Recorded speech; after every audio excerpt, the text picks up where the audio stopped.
I'm sorry ಮಾರ್ಗಿ. Birthday ದಿನ ಕೋಪದಲ್ಲಿ ಏನೇನೋ ಮಾತಾಡ್ಬಿಟ್ಟೆ. ನಾನು ಮರ್ತಿರ್ಲಿಲ್ಲ ಮಾರ್ಗಿ. ನಮ್ಮ ಅಪ್ಪಗೆ ನಿಜವಾಗ್ಲೂ ಹುಷಾರಿರ್ಲಿಲ್ಲ. ಹೈ ಬಿ ಪಿ ಆಗಿ ಅವ್ರು ತುಂಬಾ ಐ ಆಮ್ ಸೋ ಸಾರಿ. ಅಪ್ಪ ಈಗ ಹೇಗಿದ್ದಾರೆ? ಪರವಾಗಿಲ್ಲ. ಟೆನ್ಷನಲ್ಲಿ ಕೋಪದಲ್ಲಿ ಆಗಿದ್ದಾಗೋಯ್ತು. ಈಗ ನಾವು ಮೊದಲಿನ ಥರ ಇರೋಕ್ಕಾಗಲ್ಲ.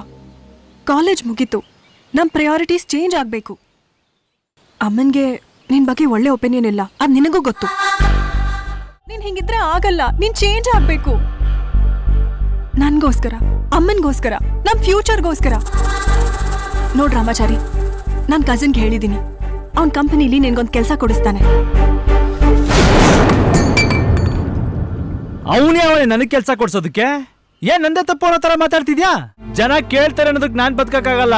ಸಿಂಗಲ್ ಆಗಿದ್ರೆ ಲವರ್ ಇಲ್ವಾ ಅಂತಾರೆ, ಲವರ್ ಇದ್ರೆ ಮದ್ವೆ ಯಾವಾಗ ಅಂತಾರೆ, ಬ್ರೇಕಪ್ ಆದ್ರೂ ಕೇಳ್ತಾರೆ, ಡಿವೋರ್ಸ್ ಆದ್ರೂ ಕೇಳ್ತಾರೆ. ನಾವು ಚೆನ್ನಾಗಿದ್ರು ಮಾತಾಡ್ತಾರೆ, ಚೆನ್ನಾಗಿ ಇಲ್ದೇ ಇದ್ರು ಮಾತಾಡ್ತಾರೆ. ಏನೋ ಸಿಗರೇಟ್ ಬಿಟ್ಬಿಡು, ಎಣ್ಣೆ ಕಮ್ಮಿ ಮಾಡು ಅಂದ್ರೆ ಯೋಚಿಸ್ಬೋದು. ಅದನ್ನ ಬಿಟ್ಬಿಟ್ಟು ಇವತ್ತು ನಿಮ್ಮ ಅಮ್ಮನಿಗೋಸ್ಕರ, ನಾಳೆ ನಿಮ್ಮ ಅಪ್ಪನಿಗೋಸ್ಕರ, ನಾಡಿದೀನ್ ಯಾವನ್ಗೋಸ್ಕರ ನನ್ನ ಕ್ಯಾರೆಕ್ಟರೇ ಚೇಂಜ್ ಮಾಡ್ತಾ ಹೋದ್ರೆ ನೀನ್ ಇಷ್ಟಪಟ್ಟಿರೋ ರಾಮಾಚಾರ್ಯನೇ ನಿನಗಿರಲ್ಲ.